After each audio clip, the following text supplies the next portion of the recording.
Welcome to Dawn of Dust, where we drift back to the quiet beginnings of the world. I'm your host, and tonight we'll spend 2 gentle hours in ancient Çatalhöyük with a basket weaver. 4 soothing stories, one after another, each ending with the soft patter of rain. To help set the mood, we'll play the sound of rain throughout. So now, settle deeper into bed. Let your head sink into the pillow. Let your body ease into rest. Let the ancient dust carry you to sleep. She lives in a small room made entirely of sun-dried mud bricks, each one pressed and smoothed by many hands over many days.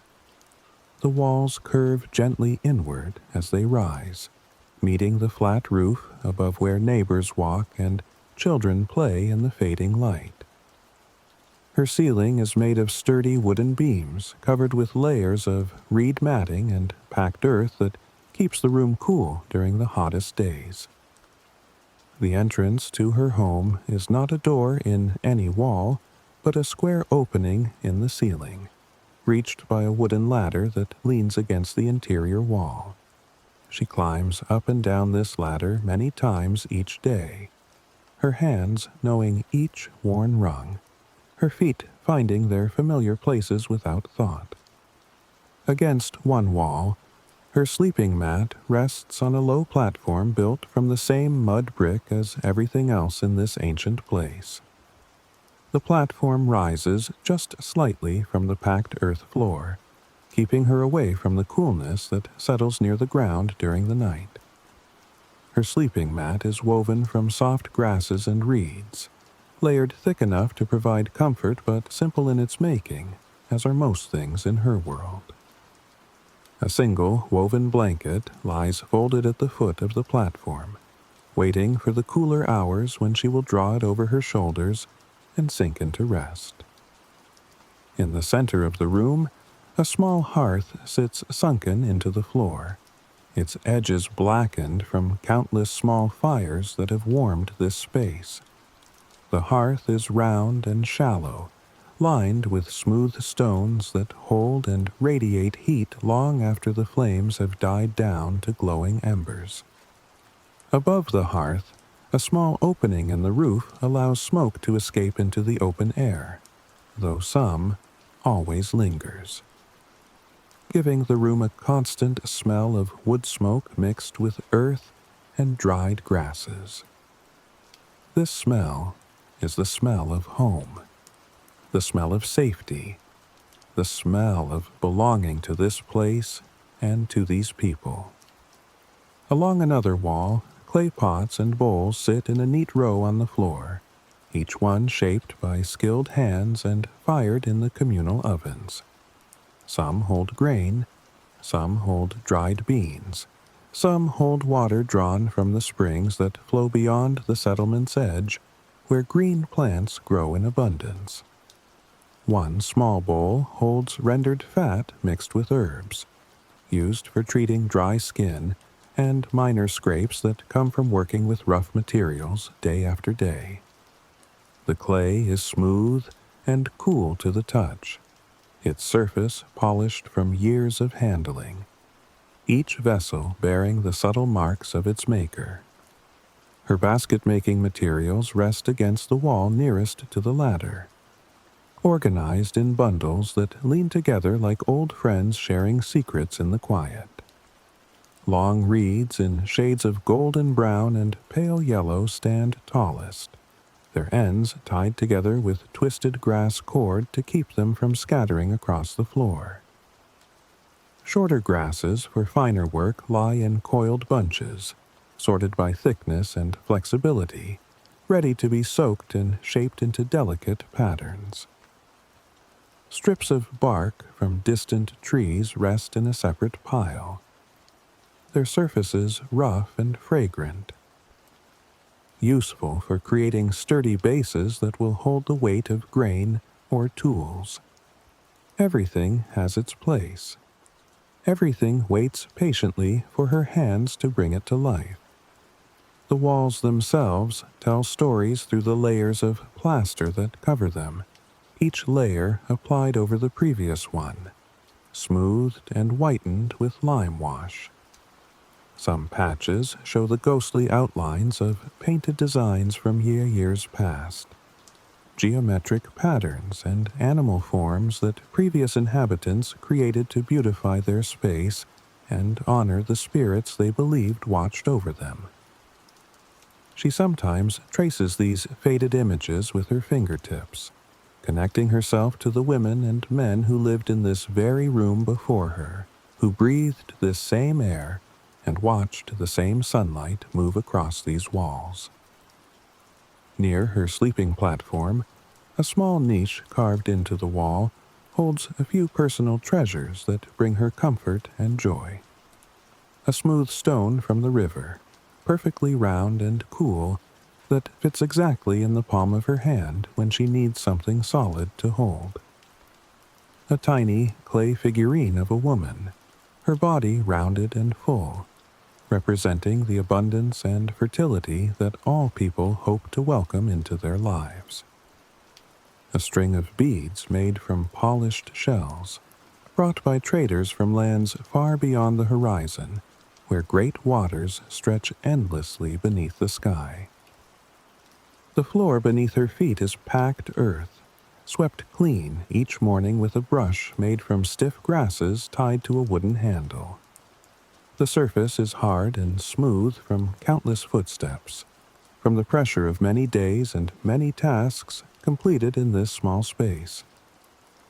In one corner, a grinding stone and handstone rest ready for the work of crushing grain into flour, a task that fills many quiet hours with its rhythmic, meditative sound. Light enters her room only through the ceiling opening, casting a square of brightness that moves across the floor as the sun travels its path across the sky. In the morning, the light falls on the eastern wall, illuminating the plaster and making the space feel fresh and new with each day's beginning. By afternoon, the light has shifted to touch her basket-making materials, as if reminding her that work awaits and that her hands have purpose and skill. In the evening, the light fades quickly, and she lights a small oil lamp made from a clay dish with a twisted wick that floats in rendered fat, giving off a gentle glow that barely reaches the walls. She is a basket weaver, and this is her identity, her contribution to the community that surrounds her in hundreds of similar rooms all connected beneath their feet. Her fingers are strong and nimble from years of splitting reeds and coiling grasses into spiraling forms that hold and carry and serve the needs of daily life. She makes baskets for grain storage, for carrying water vessels, for collecting wild plants from the fields, for holding the small, precious objects that people accumulate throughout their years. Each basket is a meditation, each weaving pattern a prayer, each completed piece a small victory of patience and attention. She lives her quiet days in this ancient settlement, surrounded by the gentle rhythm of earth and reeds, ready for the stories that will unfold. She wakes slowly to the first light filtering through the roof opening, beginning the day the reeds arrived. Her eyes open without urgency, adjusting to the soft gray light that fills the room in these early moments before the sun rises fully. She lies still on her sleeping mat, feeling the warmth of her woven blanket against her skin, noticing how her body feels rested and calm. Her breathing is slow and steady, each breath drawing in the familiar smell of wood smoke and dried earth that tells her she is home. She stretches her arms above her head, feeling the gentle pull in her shoulders and back, the pleasant ache of muscles waking after a night of rest. The settlement is quiet around her, though she can hear the faint sounds of other people beginning their own mornings in the rooms that surround hers. Someone walks across a rooftop nearby, their footsteps creating soft thuds that travel through the packed earth and into her space below. A baby cries somewhere in the distance, the sound muffled by layers of mud brick walls, and then falls silent again as a mother soothes and comforts. She listens to these sounds, feeling connected to her neighbors even though she cannot see them, knowing they are all waking to the same morning, all beginning another day in this ancient place. She sits up slowly, pushing the blanket aside and placing her bare feet on the cool, packed earth floor that has been swept clean. The coolness travels up through her feet and into her legs, making her feel more awake, more present in her body and in this moment. She runs her hands through her dark hair, working out the tangles that formed during the night, her fingers moving with practiced ease through each section. Her hair is long and thick, falling past her shoulders, and she gathers it loosely at the nape of her neck, tying it with a simple cord to keep it away from her face during the day's work. She stands and walks to the ladder, her hands finding the worn rungs automatically, her body knowing exactly how to climb without thought or effort. She ascends through the square opening in the ceiling, emerging onto the flat rooftop where the morning air greets her with a gentle coolness. The sky above is pale and soft, touched with the first hints of pink and gold as the sun prepares to rise over the distant horizon.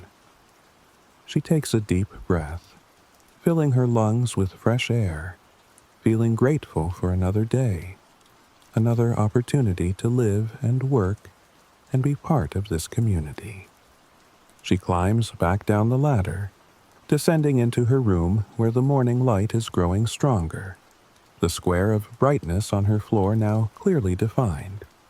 She moves to the hearth and kneels beside it, examining the embers from yesterday's fire to see if any warmth remains that can be coaxed back into flames. A few coals still glow faintly beneath the ash, and she adds small pieces of dried grass and tiny twigs, blowing gently to encourage the fire to return. The grass catches quickly, sending up a curl of smoke, and she adds slightly larger pieces of wood, building the fire carefully and patiently until small flames dance above the stones. She places a clay pot of water on the edge of the hearth to warm, knowing she will want to drink something hot to ease her body into the day. While the water heats, she moves to her storage bowls and removes a handful of grain, pouring it into her grinding stone and beginning the rhythmic work of crushing it into flour. Her hands move in circular motions, pressing the handstone down and across the grain, hearing the familiar grinding sound that fills her morning with purpose and intention. The grain breaks apart slowly, transforming from hard kernels into fine powder that will become her morning flatbread. She works the grinding stone for many minutes, her shoulders and arms finding their rhythm, her mind quiet and peaceful as she performs this daily task. The flour accumulates in the grinding stone's hollow, pale and soft, ready to be mixed with water and formed into dough. She adds a pinch of salt from a small clay container, mixing it into the flour with her fingertips, feeling the texture change as she works. She pours in some of the warm water from the pot on the hearth, stirring and kneading until the dough comes together in a smooth, elastic ball that responds to the pressure of her hands. She shapes the dough into a flat round, pressing it thin between her palms, creating a disc that will cook quickly on the hot stones beside her fire. She places it carefully on the heated surface, watching as the bottom begins to brown and bubble, filling the room with the warm, comforting smell of baking bread. While the flatbread cooks, she sips warm water from a clay cup, feeling the heat spread through her chest and stomach, waking her from the inside out. The flatbread finishes cooking, and she flips it once to brown the other side, then removes it from the heat to cool on a clean stone. She tears off a piece and eats it slowly, chewing carefully, tasting the simple flavor of grain and salt and fire. The bread is warm and satisfying, providing the energy she will need for the day's weaving work that lies ahead. As she finishes her meal, she hears footsteps on the rooftop above, heavier than before, accompanied by the sound of something being dragged or carried across the packed earth. She looks up at the ceiling opening, curious about who might be visiting so early in the morning, though visitors are always welcome in this place where people help and support one another. A shadow falls across the opening, blocking some of the morning light, and then a familiar voice calls down in greeting, warm and friendly, and full of good cheer. She recognizes the voice immediately as belonging to her neighbor, a woman who lives several rooms away and who often brings news and supplies from the traders who visit the settlement. She calls back a greeting, her own voice clear and welcoming, inviting the neighbor to descend the ladder if she wishes. The neighbor accepts, and soon her feet appear on the top rungs, followed by her body as she climbs down carefully into the room below. She carries a large bundle on her back, tied with cord, and her face shows the pleased expression of someone bringing a gift or good news. The neighbor sets down her bundle carefully, untying the cords that hold it together, and the bundle opens to reveal fresh reeds, still slightly damp from the marsh where they were cut just yesterday morning. The reeds are beautiful, pale green and golden yellow, perfectly straight and flexible, exactly the type that make the strongest and most beautiful baskets. She feels a rush of gratitude and excitement, knowing that these reeds will allow her to create several new baskets, that her work can continue without interruption. The neighbor explains that the traders brought many bundles of reeds from the marshlands to the north, where the water runs slow and shallow, and the plants grow tall and strong. The traders have distributed the reeds to various weavers throughout the settlement, recognizing that these skilled women need good materials to continue their important work. The neighbor smiles as she speaks, clearly happy to be the one bringing this good news, to be the messenger of abundance and opportunity. She thanks her neighbor with genuine warmth, expressing her appreciation not just with words but with the tone of her voice and the grateful expression on her face. The neighbor waves away the thanks with a gesture that says, "This is simply what neighbors do for one another, what community means in this ancient place." They talk for a few minutes about ordinary things, about the weather and the upcoming harvest, and the children who are growing taller each day. Then the neighbor climbs back up the ladder, returning to her own room and her own day's work, leaving behind the precious bundle of fresh reeds.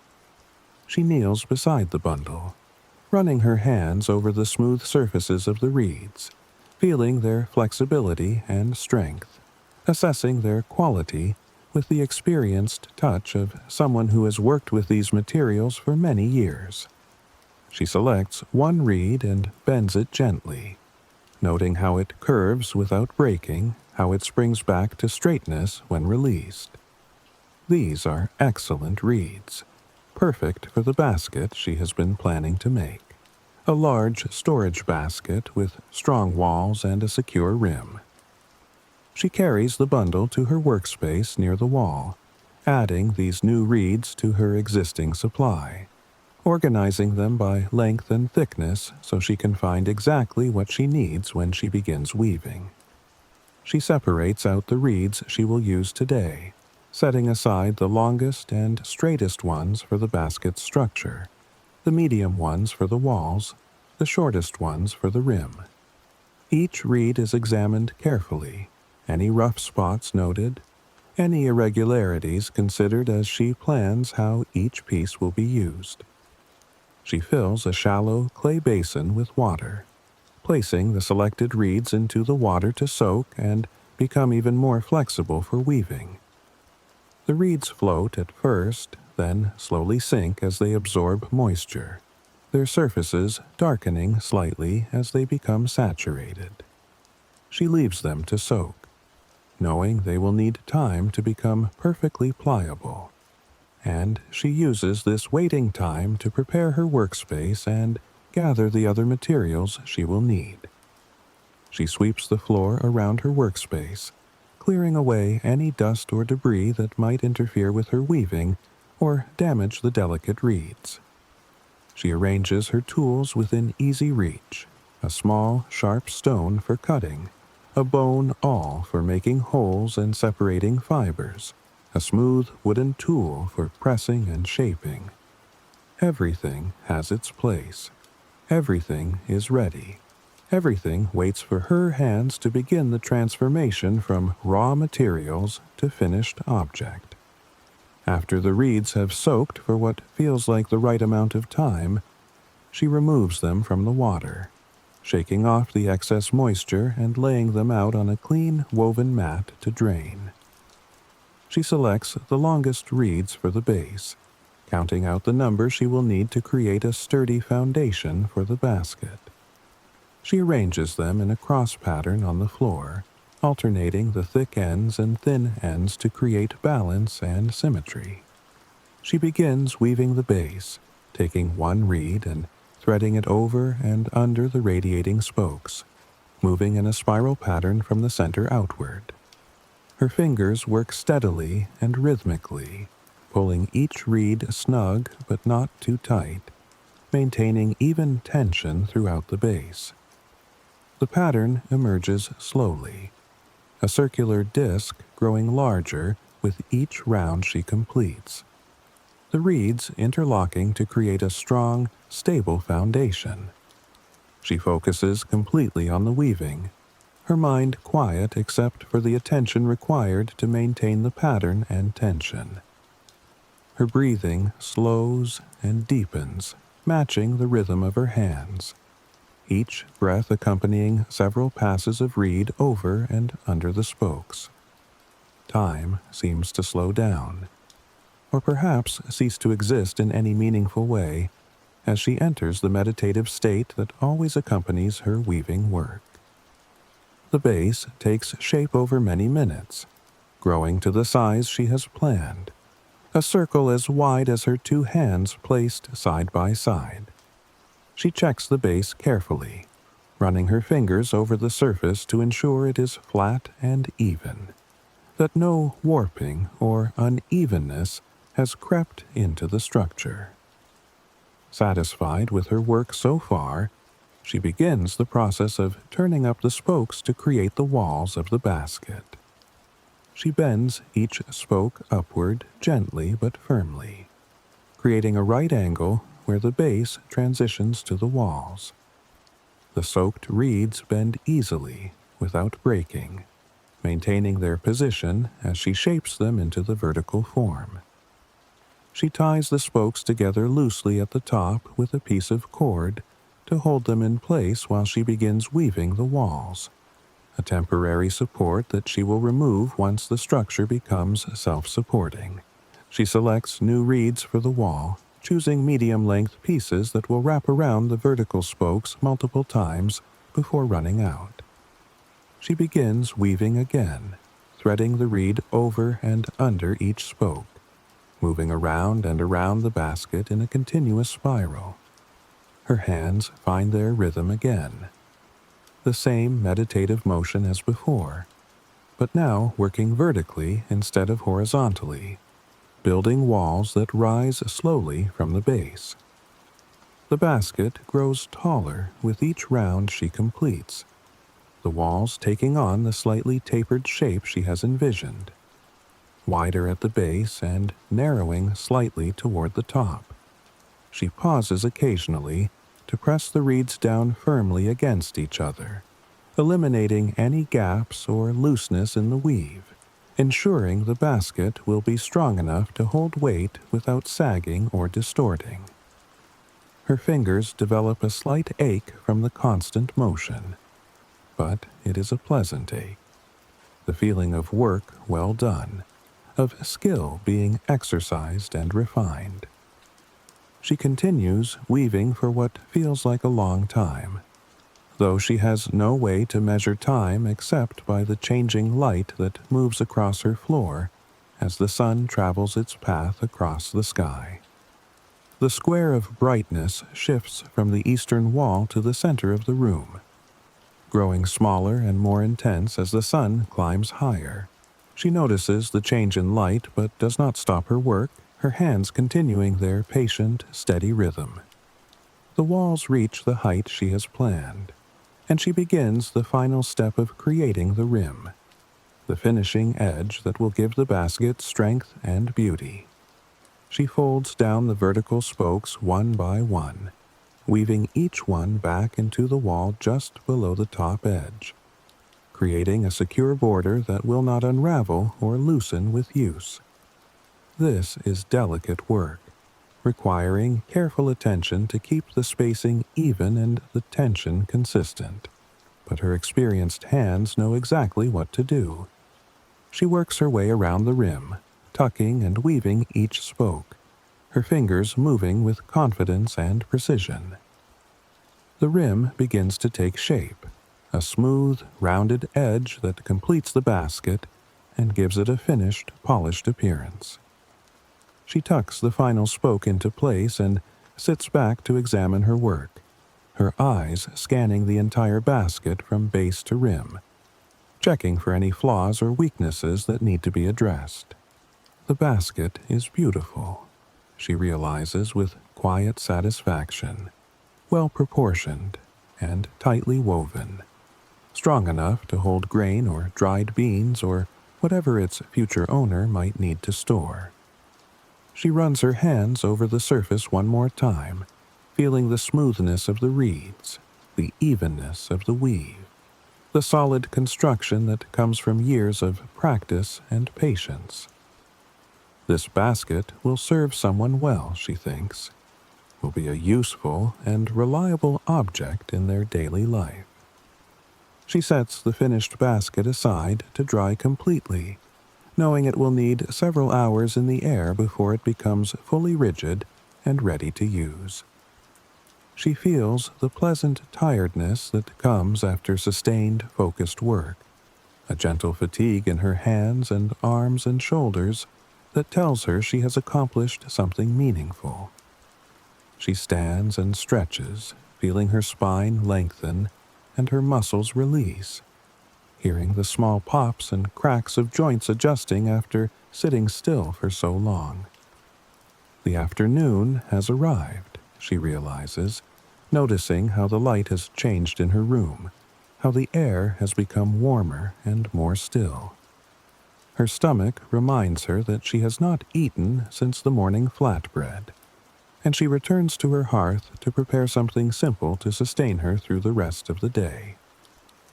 She builds up the fire again, adding small pieces of wood until the flames dance and provide heat for cooking. She prepares a simple meal of lentils cooked with herbs and a bit of rendered fat, stirring the pot occasionally while the lentils soften and absorb the flavors. The smell fills her room, savory and comforting, making her realize how hungry she has become during the hours of weaving. When the lentils are tender, she removes the pot from the fire and spoons the food into a clay bowl, carrying it to her sleeping platform where she sits cross-legged to eat. She eats slowly, savoring each spoonful, feeling the warmth and nourishment spread through her body and restore her energy. The lentils are simple but satisfying, exactly what she needs after the focused work of basket making. She finishes the entire bowl using a small piece of flatbread to scoop up the last bits, not wanting to waste any of this good food. After eating, she feels the natural desire to rest, to let her food digest and her body recover from the morning's work.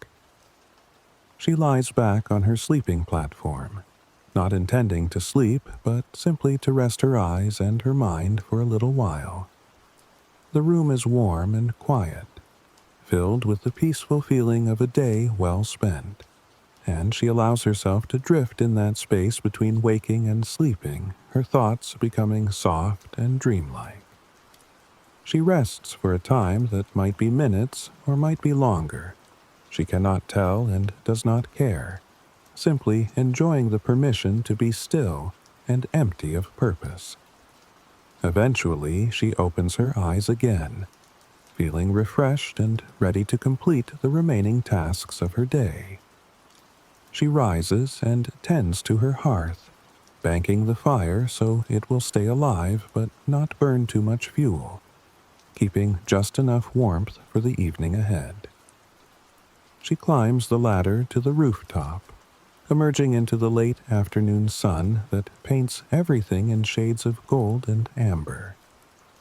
The air is still warm but beginning to cool as the day moves toward evening, and she stands for a moment looking out over the flat rooftops of the settlement, seeing the smoke rising from other hearths, seeing other people moving about their own spaces, everyone engaged in the quiet tasks of daily living.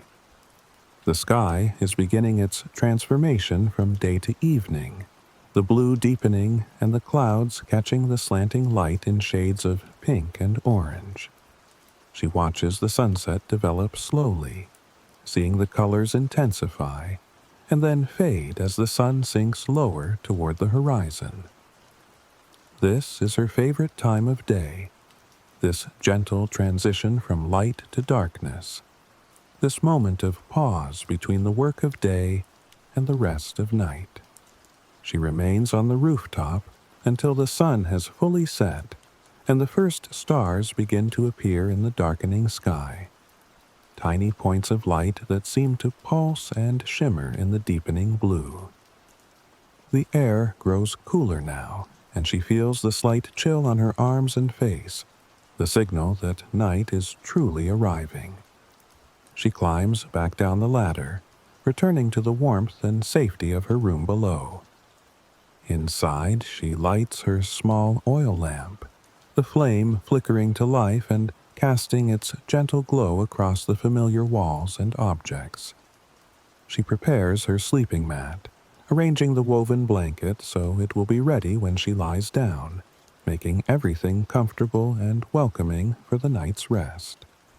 She extinguishes the hearth fire, covering the embers with ash so they will stay alive until morning, but will not burn unattended while she sleeps. She removes her day clothing and wraps herself in a soft sleeping garment, feeling the comfort of clean fabric against her skin. She lies down on her sleeping mat, pulling the blanket over her body, feeling the familiar support of the platform beneath her and the safety of the mud brick walls surrounding her. Her body feels pleasantly tired, ready for sleep, ready to release the day and welcome the restoration that comes with darkness and rest. Rain begins to fall outside. She can hear it pattering on the rooftop above her head, a gentle, steady rhythm that speaks of moisture returning to the earth, of life continuing its eternal cycles. The sound is soothing and hypnotic, and she feels herself beginning to drift, her thoughts becoming less distinct, her awareness of the room fading as sleep approaches.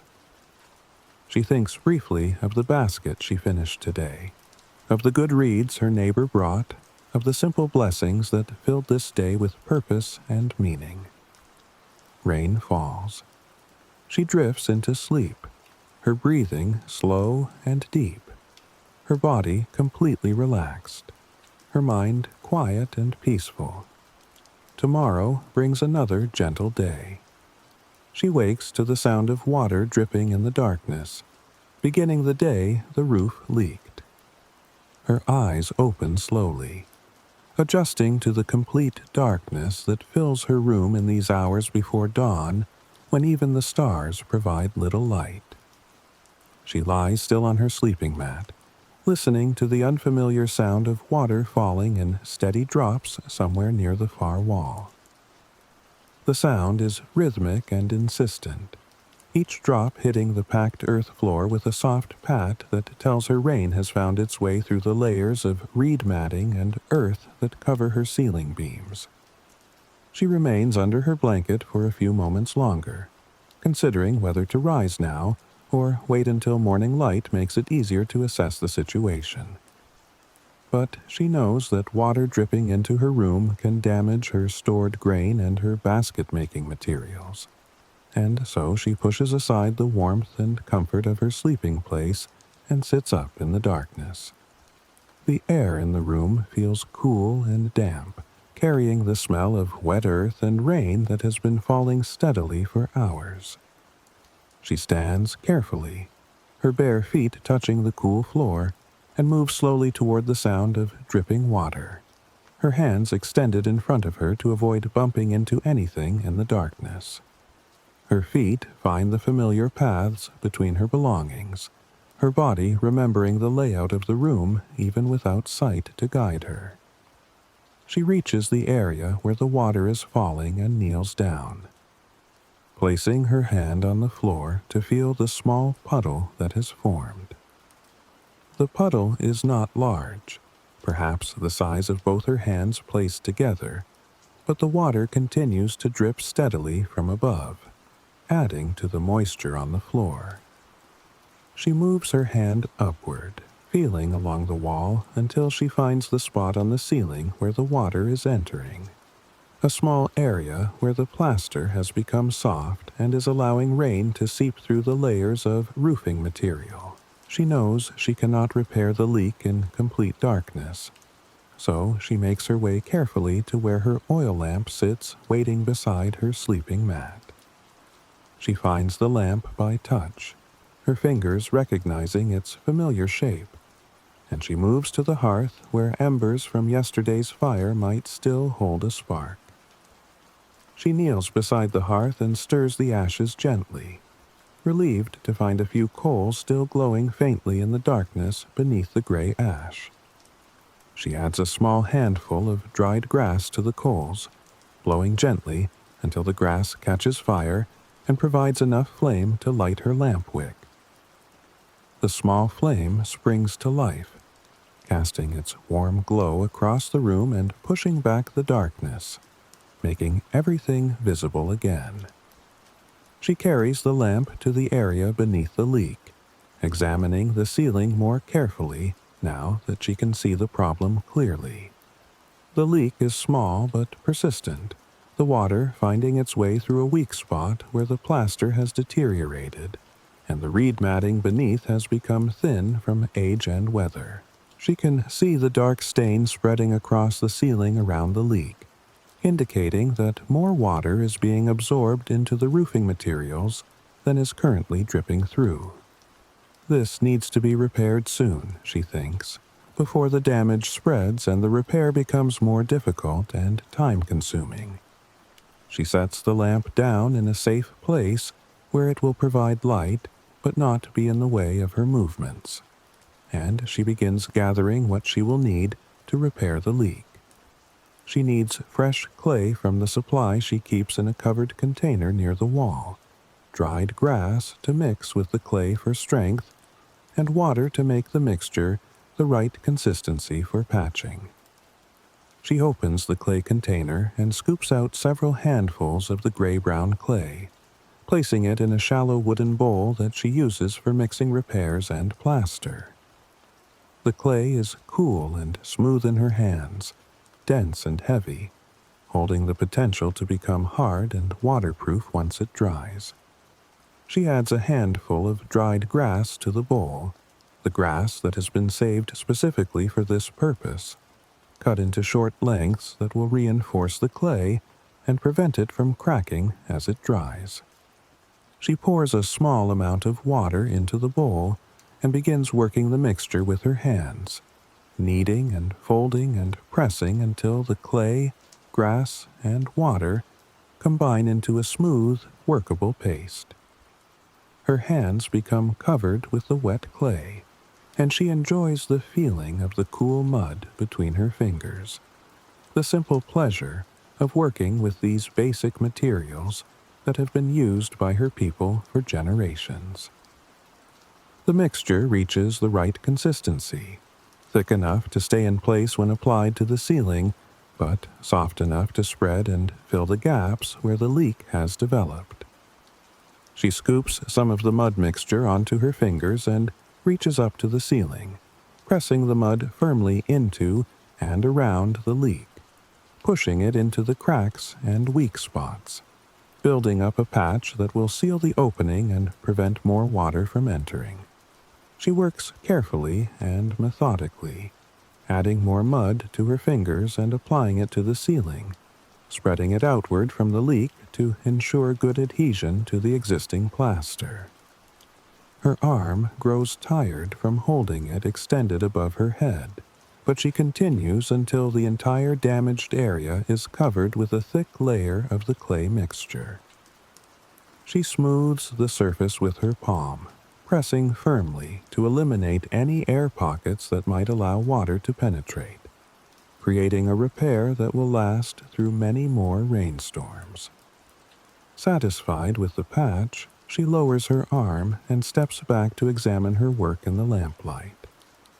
The repair looks solid and well made, the mud already beginning to firm up as the clay absorbs into the surrounding plaster and begins its slow process of drying. She knows it will take several days for the patch to cure completely, but already the dripping has stopped and the floor beneath will dry out before any damage occurs to her belongings.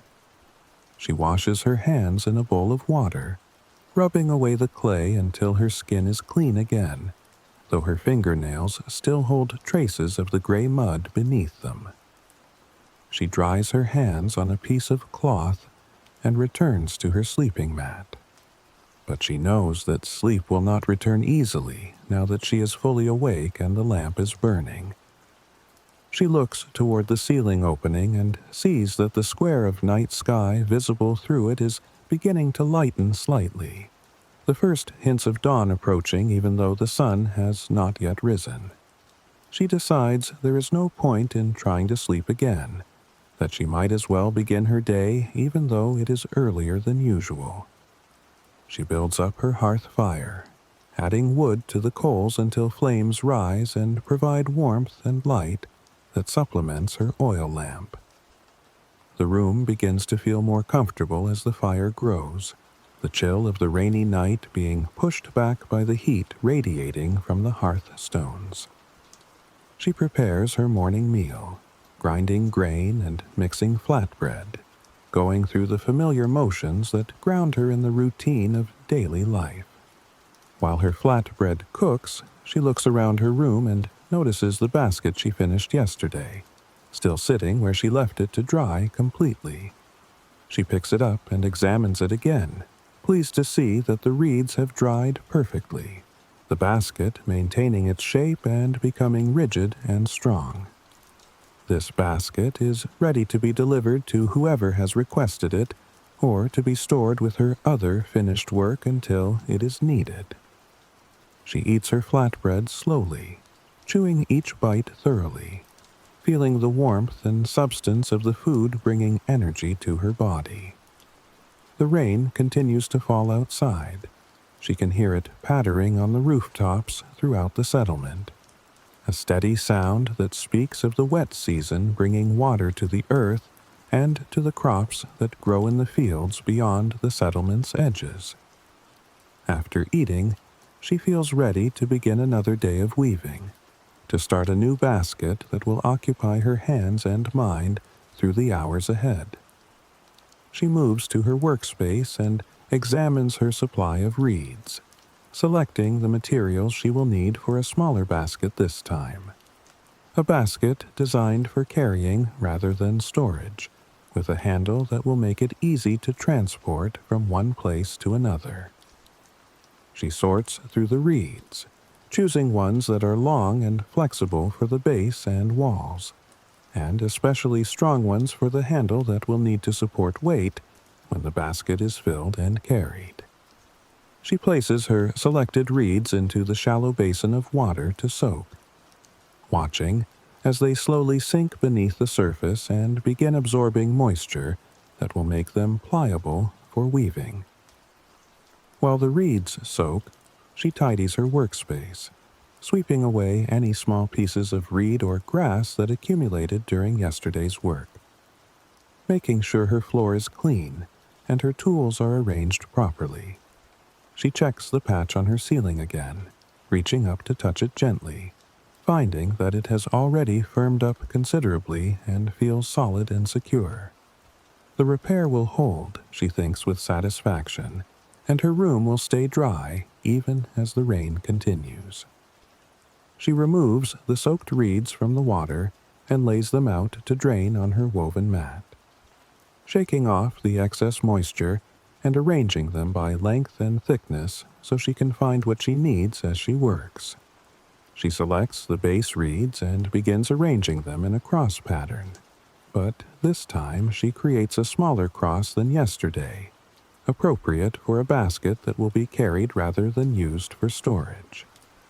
She begins weaving the base, her hands moving in the same over-under pattern as always, threading the reed around the radiating spokes, working from the center outward in a spiral. Her movements are automatic now, requiring little conscious thought, allowing her mind to rest in the peaceful space that opens during repetitive work. She breathes slowly and deeply, each breath coordinating with the movement of her hands, creating a rhythm that feels natural and timeless. The base grows slowly under her fingers, becoming a circular disc that is smaller and more delicate than yesterday's basket base, but just as carefully constructed and tightly woven. She checks the base frequently, making sure it remains flat and even, that the tension is consistent throughout the weave. When the base reaches the size she wants, she begins turning up the spokes to create the walls. She bends each spoke upward carefully, creating the transition from horizontal base to vertical walls, and ties them loosely at the top with cord to hold them in position. She begins weaving the walls with fresh reeds, working her way around and around the basket, building up the sides with patient, steady movements. Her hands develop their rhythm again, the familiar over-under pattern that has become second nature after years of practice. The walls rise gradually, taking shape row by row, creating a basket that is smaller and lighter than the one she made yesterday, but equally well crafted and strong. She continues weaving for what feels like a long time, though time seems to pass differently when she is absorbed in her work, minutes and hours blending together in the steady rhythm of creating something useful and beautiful. As the walls reach the height she wants, she begins preparing for the handle, selecting the two strongest reeds from her supply and positioning them opposite each other in the basket's rim. She will weave these handle reeds into the walls for stability, then arch them over the top of the basket and join them together, creating a curved handle that will distribute weight evenly when the basket is carried. She weaves the base of the first handle reed deep into the wall, wrapping it around several spokes for security, then curves it upward and across to where it will meet the second handle reed coming from the opposite side. She repeats the process with the second handle reed, and when both reeds meet at the top of the arch, she binds them together tightly with thin strips of reed, wrapping the binding many times to create a strong secure connection. The handle complete, she begins working on the rim, folding down the vertical spokes and weaving each one back into the wall just below the top edge. This finishing work requires careful attention, and she focuses completely on keeping the spacing even and the tension consistent as she works her way around the entire circumference. Each spoke is tucked and woven precisely, creating a rim that is smooth and rounded and structurally sound. She tucks the final spoke into place and examines the finished basket, running her hands over every part of it, testing the handle to make sure it is secure and comfortable to grip. The basket is well made, she realizes with quiet pride, a useful object that will serve its owner reliably for many years. She sets it aside to dry, placing it next to yesterday's basket, and feels the satisfaction that comes from completing another piece of work. Her stomach tells her that the day has progressed and that she needs to eat again, to replenish the energy she has spent on weaving. She returns to her hearth and builds up the fire, preparing a simple meal of vegetables and grain cooked together in a clay pot with herbs and salt. The smell of cooking fills her room, making her realize how hungry she has become during the hours of focused work. When the meal is ready, she removes the pot from the fire and fills her bowl, carrying it to her sleeping platform where she sits comfortably to eat. The food is hot and nourishing, warming her from the inside as she eats slowly and mindfully, appreciating the simple flavors and the way the meal restores her strength. She finishes everything in the bowl, feeling satisfied and content. After eating, she feels the need to move her body after sitting for so many hours bent over her weaving work. She stands and stretches, reaching her arms above her head and bending side to side, feeling her spine lengthen and her muscles release the tension that accumulated during the day. She walks around her room, touching familiar objects, checking on her supplies, simply moving for the pleasure of movement. She notices that the rain has stopped while she was eating, and when she looks up at the ceiling opening, she can see patches of blue sky visible between the clouds. The afternoon is clearing, she realizes, and there might be a beautiful sunset this evening if the clouds continue to break apart and allow the sun to shine through. She climbs the ladder to the rooftop, emerging into the late afternoon air that smells fresh and clean after the rain. The rooftops are wet and glistening, puddles scattered across the flat surfaces, and the whole settlement looks refreshed and renewed by the water that fell from the sky. She walks to the edge of her rooftop and looks out over the other buildings, seeing people beginning to emerge from their rooms now that the rain has passed. The sun breaks through the clouds near the horizon, sending long rays of a golden light across the wet rooftops, making everything sparkle and shine. She watches as the light changes moment by moment, as the clouds shift and reform, as the sky transforms from the gray of rainy day to the gold and pink of approaching sunset.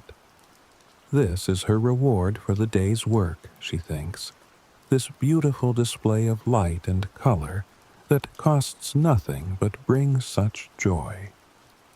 She remains on the rooftop as the sun sinks lower, watching the full progression of the sunset from the first golden rays to the final fading of color into the deep blue of evening.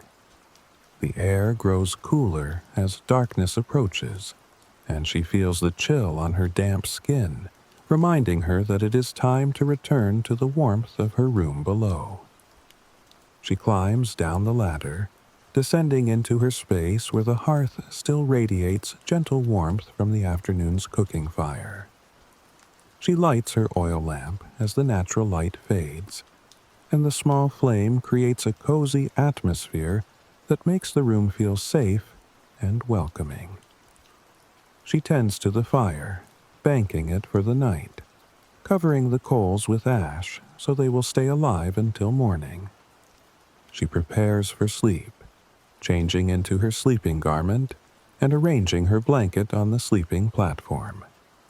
She lies down and pulls the blanket over her body, feeling the familiar comfort of her mat beneath her and the safety of the walls around her. Her body feels pleasantly tired from the day's activities, from the early morning repair work and the many hours of weaving that followed. She thinks about the 2 baskets sitting in her room now, both finished and drying, both ready to be useful to someone in the settlement. She thinks about the patch on her ceiling, how it stopped the leak and protected her belongings from water damage. She thinks about the simple meals she prepared and ate, the sunset she watched, the rhythm of rain that accompanied her through the day.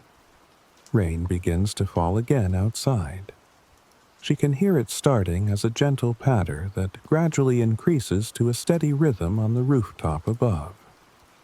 The sound is comforting and familiar, and she knows that her ceiling patch will hold, that her room will stay dry through the night.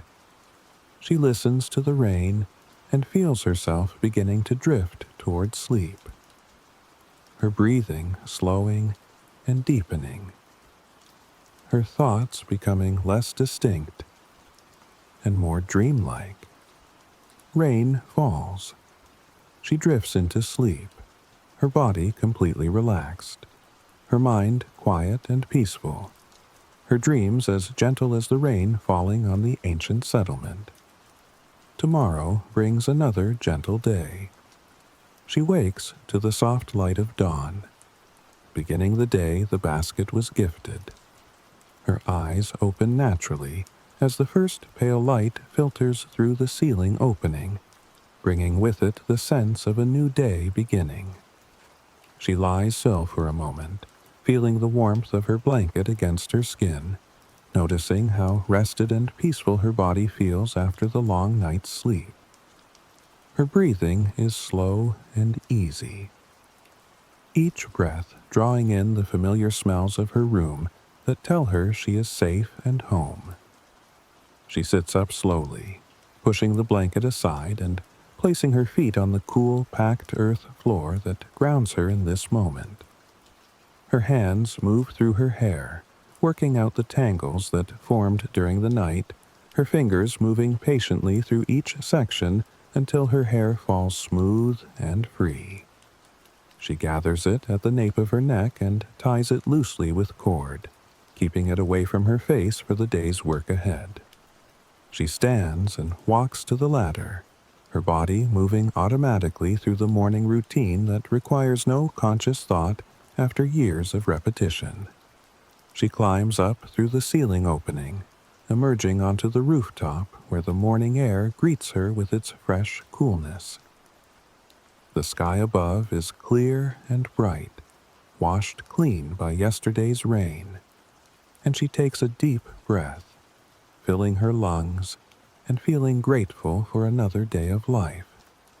She climbs back down into her room and moves to the hearth, kneeling beside it to check the coals from yesterday's fire. A few embers still glow beneath the ash, and she coaxes them back to life with dried grass and small twigs, building the fire patiently until flames dance above the hearthstones. She places a pot of water on the edge of the hearth to warm, while she prepares her morning grain for grinding. She pours grain into her grinding stone and begins the rhythmic work of crushing it into flour, her hands moving in circular motions, pressing and turning, creating the familiar sound that fills her morning with purpose. The grain breaks apart slowly under the pressure of the handstone, transforming from hard kernels into fine powder that will become her morning bread.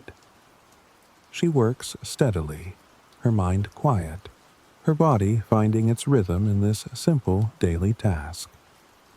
When the flour is ready, She mixes it with salt and warm water, kneading it into dough that is smooth and elastic under her hands. She shapes the dough into a flat round and places it on the hot stones beside her fire, watching as it begins to brown and fill the room with the warm smell of baking bread. While the bread cooks, she drinks warm water from a clay cup, feeling the heat spread through her chest and awaken her from the inside. She eats her flatbread slowly when it is ready, tearing off pieces and chewing carefully, tasting the simple goodness of grain and salt and fire. The bread provides the energy she will need for the day ahead, filling her stomach with warmth and satisfaction. After eating, she sits quietly for a moment, simply being present in her room, noticing the quality of light and the sounds of the settlement waking around her. She moves to her workspace and looks at the two finished baskets sitting where she left them to dry.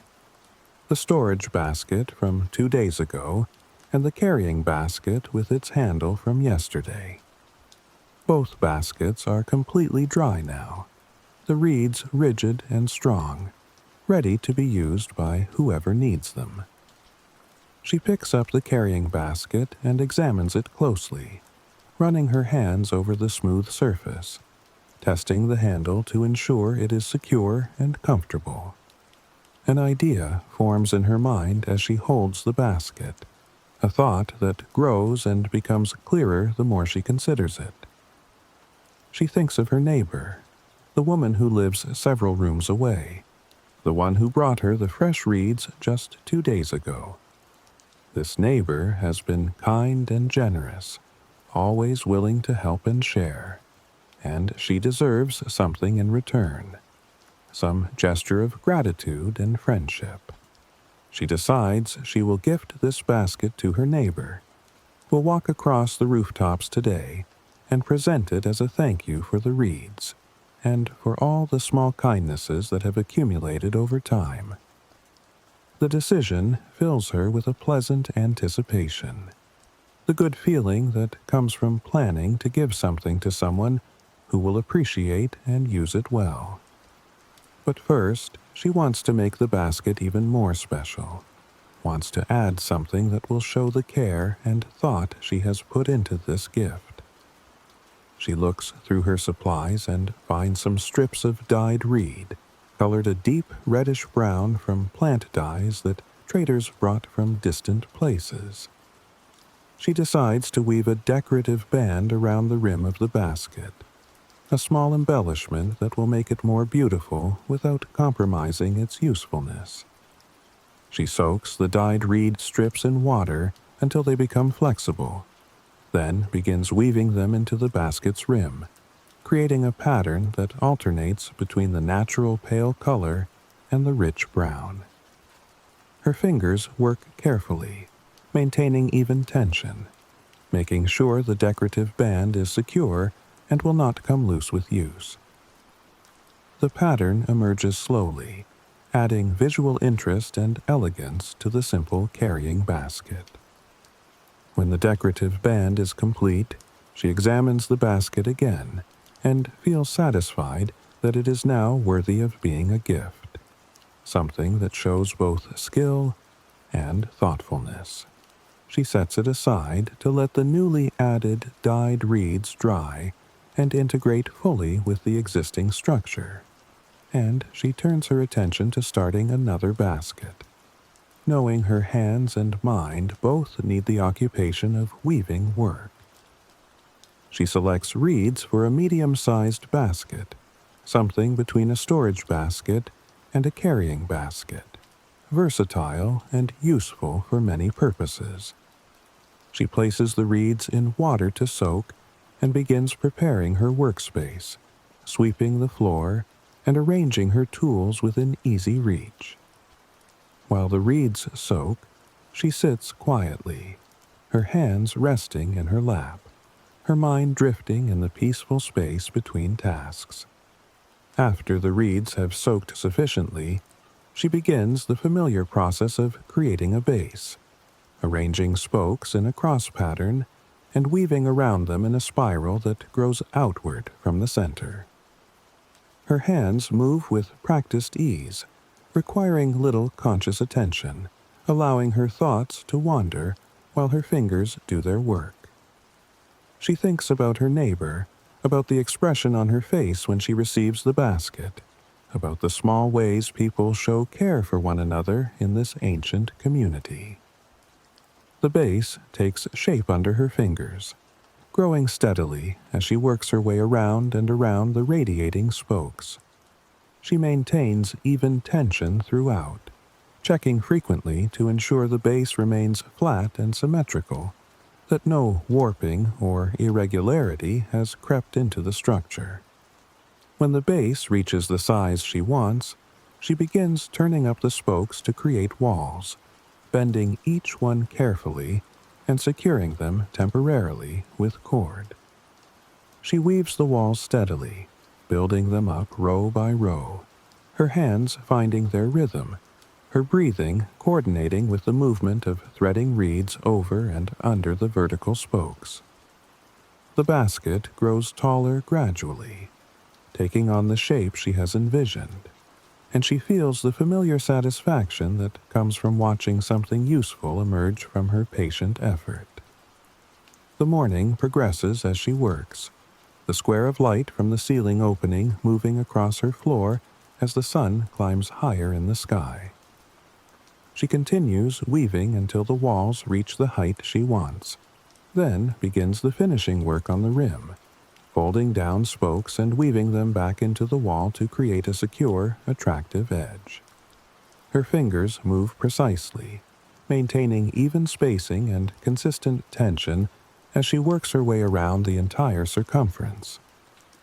When the rim is complete and the basket is finished, she sets it aside to dry and realizes that the morning has passed and the afternoon is approaching. She returns to her hearth and builds up the fire, preparing a simple meal of vegetables and lentils cooked together with herbs. While the food cooks, she checks the carrying basket with its decorative band and finds that it has dried completely and is ready to be given to her neighbor. She eats her meal slowly, enjoying the warmth and nourishment, feeling her body absorb the energy from the food. After eating, she tidies herself, smoothing her hair and straightening her clothing, wanting to look presentable when she visits her neighbor.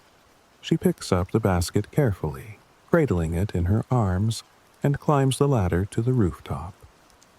The afternoon sun is warm and bright as she emerges onto the flat rooftop, and she pauses for a moment to orient herself and decide the best path to her neighbor's room. She begins walking across the interconnected rooftops, stepping carefully around the openings that lead down into other rooms, moving with the confidence of someone who has walked these paths many times before. She passes other people on the rooftops, women hanging wet clothing to dry in the sun, children playing games with small stones, men repairing damaged plaster on their roof surfaces. She exchanges greetings with those she passes, simple words and smiles that acknowledge their shared existence in this close-knit community. The basket in her arms draws a few curious glances, but no one asks questions, respecting her privacy and her purpose. She reaches the area above her neighbor's room and looks down through the ceiling opening, calling a greeting to announce her presence. Her neighbor's voice responds immediately, warm and welcoming, inviting her to descend the ladder and come inside. She carefully climbs down, holding the basket securely with one arm while using her other hand to grip the ladder rungs, moving slowly to ensure she does not drop her precious gift. Her neighbor's room is similar to her own, with mud brick walls and a packed earth floor, a hearth in the center and a sleeping platform along one wall. But each room has its own character, its own arrangement of objects and tools that reflect the person who lives there. Her neighbor is a potter, and clay vessels in various stages of completion sit arranged along one wall. Some still damp and soft, others dry and waiting to be fired. She extends the basket toward her neighbor, speaking words of gratitude for the reeds that were brought just 2 days ago, explaining that this basket is a small thank you for that kindness, and for all the ways her neighbor has been generous and supportive over the years. Her neighbor's face shows surprise and pleasure, her hands reaching out to accept the basket, her eyes examining the careful weaving and the decorative band around the rim. The neighbor protests gently that such a fine basket is too much, that bringing the reeds was no burden and required no repayment. But she insists that the basket is freely given, that it brings her joy to make something for someone who will appreciate and use it. The neighbor accepts finally, her expression showing genuine gratitude and happiness, and she sets the basket down carefully, already seeming to imagine how she will use it.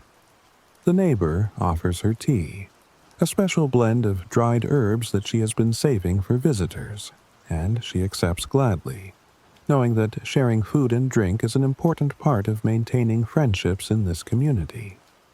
They sit together on woven mats near the hearth while the neighbor prepares the tea, heating water and adding the herbs, filling the room with a pleasant, fragrant smell. They drink the tea slowly, talking about ordinary things, about the weather and the upcoming harvest, and the children who are learning various crafts from their elders. The conversation flows easily, punctuated by comfortable silences. The kind of talk that happens between people who know each other well and do not need to fill every moment with words. She feels relaxed and content, enjoying this time of connection and community.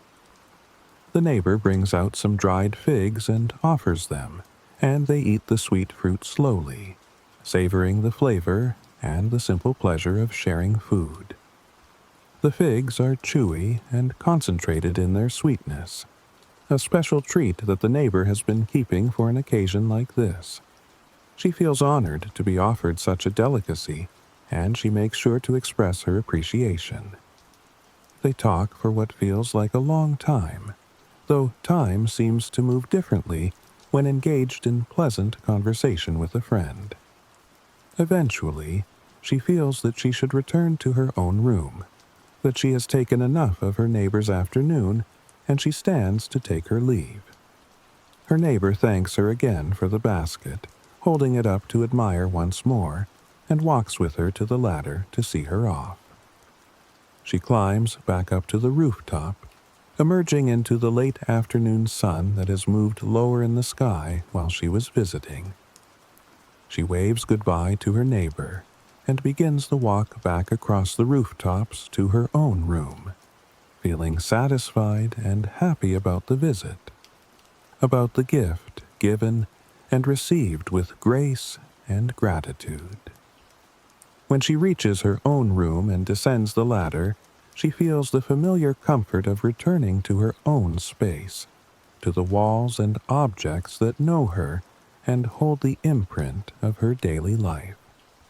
She looks around at her baskets and her reeds and her tools, feeling grateful for the skills she possesses and the way they allow her to contribute to her community. She returns to her workspace and examines the basket she started this morning, finding it dry enough now to handle without risk of distorting its shape. She continues adding finishing touches, checking every part to ensure the construction is sound and secure. The basket is well made and practical, and she knows it will serve its future owner reliably. The afternoon light begins to fade, and she builds up her hearth fire to provide warmth and light as evening approaches. She prepares another simple meal, cooking grain with some dried vegetables, creating food that is nourishing and satisfying. While the food cooks, she climbs once more to the rooftop to watch the sunset, to witness the daily transformation of light and color that never fails to fill her with wonder. The sky is clear tonight, and the sunset is spectacular, the sun sinking toward the horizon in a blaze of orange and pink and gold that seems to set the entire world on fire.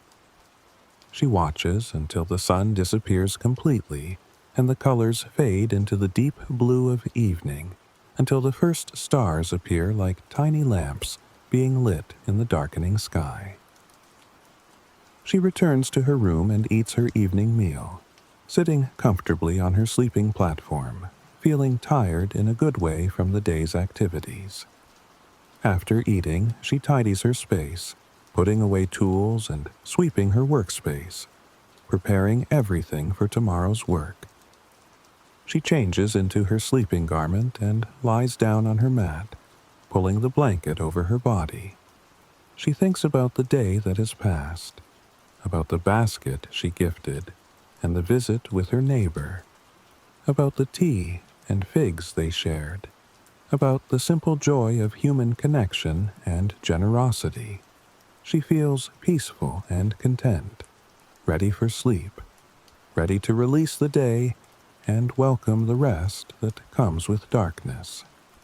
Rain begins to fall outside. She can hear it starting as a gentle patter on the rooftop above her head, a familiar sound that speaks of the cycle continuing, of water returning to earth, of life being sustained and renewed. The sound is soothing and rhythmic, and she feels herself drifting towards sleep, her breathing slowing, her thoughts becoming soft and dreamlike. Rain falls. She drifts into sleep, her body completely relaxed, her mind quiet and peaceful, her heart full of simple contentment. Tomorrow brings another gentle day. She wakes to the steady patter of rain, beginning the day the rain sang. Her eyes open slowly to the soft gray light that fills her room when rain clouds cover the sky and filter the sun into something gentle and diffuse. She lies still on her sleeping mat, listening to the rain falling on the rooftop above her head, hearing the different rhythms and patterns as the drops strike the packed earth surface in waves that rise and fall like breathing. The sound is constant but ever-changing, sometimes soft and whisper quiet, sometimes louder and more insistent, creating a natural music that fills her room with its presence. She remains under her blanket for a long moment, simply listening, allowing the sound of rain to wash over her consciousness and bring her fully into wakefulness. Her breathing matches the rhythm of the rain without her intending it, her chest rising and falling in time with the patterns of water striking earth above her. She feels deeply peaceful, connected to the weather and the world beyond her walls, part of the ancient cycle of water and earth and sky. Eventually, she sits up, pushing the blanket aside, and places her feet on the cool floor that feels slightly damp from the moisture in the air. The room smells of rain and wet earth, a clean, fresh smell that speaks of renewal and abundance, of the water that sustains all life in this place.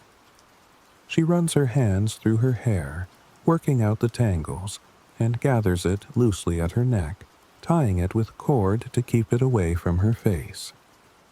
She stands and walks to the ladder, climbing up to look out at the rainy morning from the rooftop. When she emerges through the ceiling opening, she sees the settlement spread out beneath a gray sky, all the flat rooftops darkened with water, puddles forming in the low spots, rain falling steadily across everything. The air is cool and damp against her face, and she breathes deeply, filling her lungs with the moisture-laden air that tastes of minerals and earth. She climbs back down into her room, feeling the rain has settled in for the day. That this will be a day spent inside with her weaving work and the sound of rain as her constant companion. The thought pleases her, as she enjoys these rainy days when the world outside becomes quiet and everyone stays in their rooms, when the usual activities of the settlement slow down and people turn their attention to indoor tasks. She moves to her hearth and builds up the fire from yesterday's coals, adding dried grass and small twigs until flames appear and grow, providing warmth and light that push back against the gray dampness of the rainy day.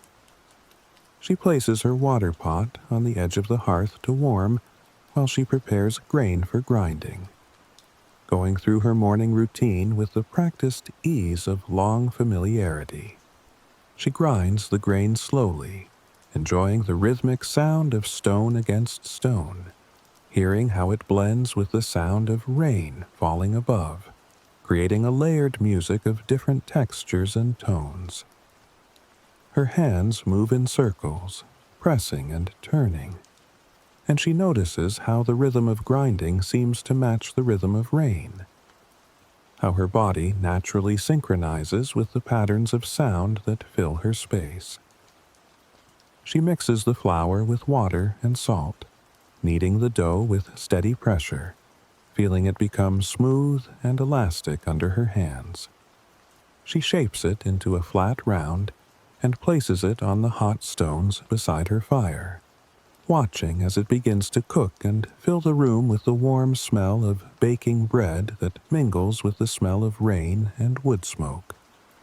While the bread cooks, she drinks warm water from her clay cup, feeling the heat spread through her body and provide comfort against the dampness in the air. She eats her flatbread when it is ready, tearing off pieces and chewing slowly, tasting the simple goodness that nourishes her body and prepares her for the day ahead.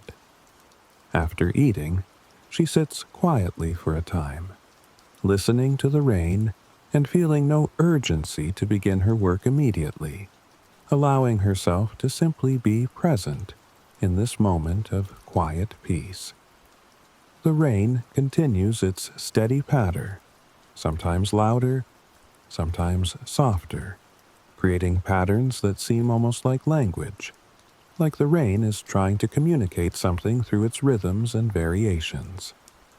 She moves to her workspace and looks at her supply of reeds, selecting materials for another basket, a small round basket that will be useful for holding bread or fruit or other food items. She places the reeds in water to soak, watching them sink beneath the surface, and while they absorb moisture, she tidies her workspace and arranges her tools within easy reach. When the reeds are ready, she removes them from the water and lays them out to drain, then begins arranging the base spokes in their cross pattern. She starts weaving the base, threading reed over and under the radiating spokes, and as her hands move, she becomes aware that her weaving rhythm is matching the rhythm of the rain falling above. Each pass of reed over and under corresponds to a pattern in the rain, and she finds herself weaving in time with the water's music. The realization brings a small smile to her face, and she allows the synchronization to deepen, letting the rain guide the speed and rhythm of her hands, letting her weaving become a response to the sound filling her room. Her fingers move steadily, over and under, while the rain patters and drums and whispers on the rooftop, and she feels as though she is weaving with the rain, as though they are creating something together. The base grows slowly under her fingers, spiraling outward from the center, each round bringing it closer to the size she wants. She works without hurry, allowing the rain to set the pace, finding deep satisfaction in this collaboration with the weather, in this sense of being connected to something larger than herself. Her breathing stays slow and even, coordinated with her hands and with the rain, creating a unified rhythm that feels natural and timeless. When the base reaches the right size, she begins turning up the spokes to create walls, bending each one carefully and securing them with cord. She starts weaving the walls, moving around and around the basket, building it up row by row, and the rain continues to fall, continues to provide the underlying rhythm that guides her work. She notices variations in the rain's pattern, moments when it intensifies and her hands move slightly faster, moments when it softens and her hands slow down, matching the weather's moods without conscious decision. The basket walls rise gradually under her patient attention, taking on the rounded shape she has envisioned, and she feels completely absorbed in the work, completely present in each moment of over and under, of reed sliding through her fingers, of the rain singing its ancient song above her head. Time seems to disappear or become irrelevant. There is only this moment of weaving, only this basket growing under her hands, only this rain falling in its endless patterns. She continues weaving for what might be hours, though she has no way to measure time except by the changing light that moves almost imperceptibly across her room as the hidden sun travels behind the rain clouds. The walls reach the height she wants, and she begins the finishing work on the rim, folding down the spokes one by one, weaving each back into the wall to create a secure edge that will not unravel with use. Her fingers move precisely around the rim, maintaining even spacing and tension, guided by years of practice and by the rain that continues to set the rhythm for her work. She tucks the final spoke into place and sits back to examine the finished basket, running her hands over its surface, testing its strength and symmetry, feeling satisfied with what she has created in partnership with the rain.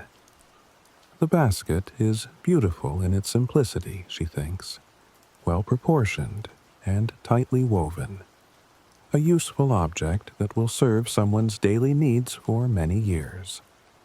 She sets it aside to dry, placing it with her other finished work, and realizes that her hands feel tired but content, that the long session of weaving has brought her deep into the peaceful meditative state she values so much. Her stomach tells her that much time has passed since her morning meal, that the day has progressed further than she realized while she was absorbed in weaving. She returns to her hearth and builds up the fire, preparing a simple meal of lentils cooked with onions and herbs, stirring the pot occasionally while the lentils soften and absorb the flavors. The smell of cooking fills her room, savory and comforting, making her aware of her hunger. When the meal is ready, she fills her bowl and carries it to her sleeping platform, sitting comfortably to eat while the rain continues its steady rhythm above. She eats slowly, chewing each spoonful thoroughly, tasting the different flavors that combine in the simple dish, feeling the warmth and nourishment spread through her body. The lentils are perfectly cooked, soft and satisfying, exactly what she needs after the long hours of focused work. After eating, she feels the natural desire to rest, to allow her food to digest and her hands to recover from the repetitive motions of weaving. She lies back on her sleeping platform, not intending to sleep, but simply to rest her body and listen to the rain without any other purpose or activity. The sound fills her awareness, rising and falling in its patterns, and she finds herself noticing details she had not heard before, the different tones created by drops falling on different surfaces, the way the sound changes when the wind shifts direction. She rests for a time that might be long or short. She cannot tell and does not care, simply enjoying the permission to be still and empty of purpose. Eventually, she opens her eyes and sits up, feeling refreshed and ready to continue with her day. She stands and stretches, reaching her arms above her head and bending side to side, feeling her spine lengthen and her muscles release. She walks around her room, touching familiar objects, checking her supplies, noticing how the rain has created a particular quality of light that makes everything seem softer and more gentle. She examines the basket she finished earlier, finding it has already begun to dry despite the dampness in the air, the reeds starting to firm up and hold their shape more rigidly. She feels drawn to go up to the rooftop again, to stand in the rain for a moment and feel it directly on her skin rather than just hearing it through the layers of roof above. She climbs the ladder and emerges into the gray afternoon, and the rain immediately begins falling on her face and arms, cool drops that run down her skin and soak into her clothing. She stands still, letting the rain fall on her, feeling the water connect her to the clouds above and to the earth below, making her aware that she is a part of the great cycle of water that sustains all life. The rain runs down her face like tears, but they are not tears of sadness. They are the tears of the sky itself, washing everything clean, bringing renewal and growth and possibility. She remains standing in the rain for several minutes, becoming thoroughly wet, feeling the water soak through her clothing and run down her body. The sensation is pleasant rather than uncomfortable, refreshing and awakening, making her feel more alive and present in her body. She notices how the rain feels different on different parts of her skin, how it runs in rivulets down her arms and drips from her fingertips. Eventually, she feels satisfied with her time in the rain and climbs back down into her room. Dripping water onto her floor, she removes her wet clothing and wraps herself in a dry cloth, standing near the hearth to warm herself and dry off. The fire feels especially good after the coolness of the rain, and she holds her hands out to the flames, feeling the warmth penetrate her skin and chase away any chill. She changes into dry clothing and sits near the fire, running a cloth over her wet hair to absorb the water, feeling content and peaceful after her time standing in the rain. The experience has deepened her sense of connection to the day, to the weather, to the ancient patterns that govern life in this place where water and earth and human existence are so intimately intertwined. As the afternoon fades toward evening, she prepares another simple meal, cooking grain with some dried fruit, creating a slightly sweet dish that feels appropriate for the end of a rainy day. While the food cooks, she tends to her workspace, putting away tools and organizing her reed supply, making sure everything is in order for tomorrow's work. She eats her evening meal slowly, savoring the flavors and the warmth, feeling grateful for the food and for the fire and for the solid walls that keep her dry while the rain continues outside. After eating, she sits quietly near the hearth, simply watching the flames and listening to the rain, allowing her mind to rest in the space between thoughts. The light fades gradually from her room as evening deepens into night, and she lights her small oil lamp, the flame flickering and casting its warm glow across the familiar walls and objects. She prepares her sleeping mat, arranging the blanket so it will be ready when she lies down, making everything comfortable and welcoming for the night's rest. She changes into her sleeping garment and lies down on her mat, pulling the blanket over her body, feeling the pleasant tiredness that comes after a day of good work and simple living. Her body feels completely relaxed, ready for sleep, ready to release the day and welcome the restoration that comes with darkness and rest. The rain continues falling outside. She can hear it clearly through the ceiling, the same steady patter that accompanied her throughout the entire day, the same ancient music that has been falling on this settlement for generations beyond counting. The sound is deeply soothing, and she feels herself beginning to drift towards sleep. Her breathing slowing, her thoughts becoming soft and dreamlike.